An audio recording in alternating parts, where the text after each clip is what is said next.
My name is Peterson Toscano. I am an ex-gay survivor. I spent 17 years and over $30,000 on 3 continents attempting to de-gay myself and straighten myself out. I eventually came to my senses and realized that it was not possible nor necessary or particularly helpful to attempt to so drastically alter my sexuality. But in the years following, people would often ask, well, why did you do it? What was it all about? And my immediate pat answer was, because I'm a Christian. And my belief was that one could not be gay and Christian at the same time. So I figured in order to be a good Christian, I had to eradicate the gay part of me. And so I spent all this time and energy and money doing it, thinking I was doing it for Jesus and for the church. Seemed like a very noble pursuit in my mind. And I was very much affirmed by the people around me. But since that time, I've had a lot of opportunity to reflect on what I did and why I did it.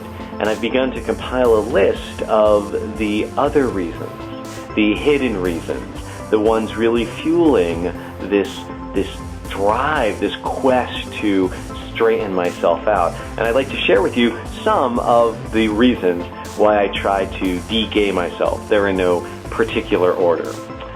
The desire to marry and have children, very strong.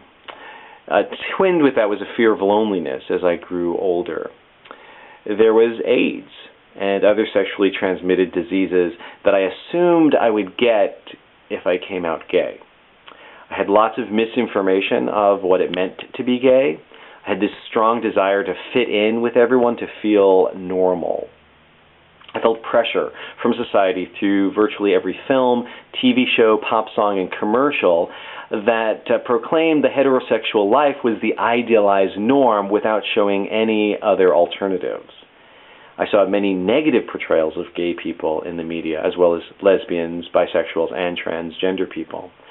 I had the fear of physical and verbal attack for being gay, and I witnessed physical and verbal attacks for those who were gay or perceived to be gay.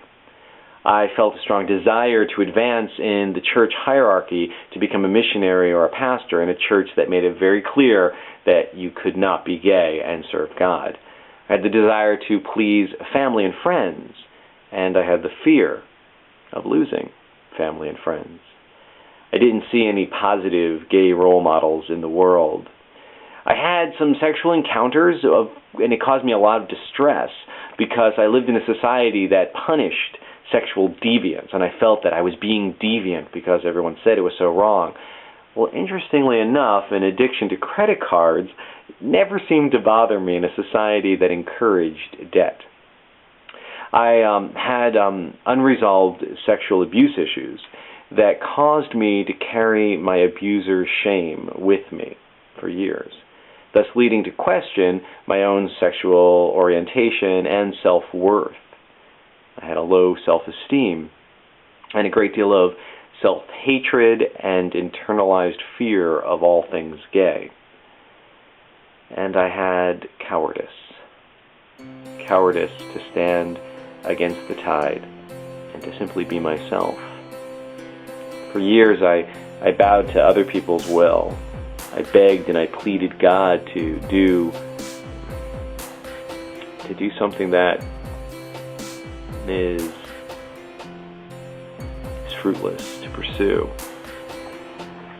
It was for me, and it caused me a great deal of harm that took years to begin to recover from.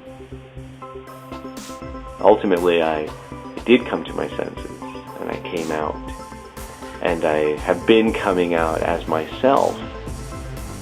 And what I've discovered was that there's so much life, and so much power in integrity, in authenticity, and in fearlessly pursuing honesty.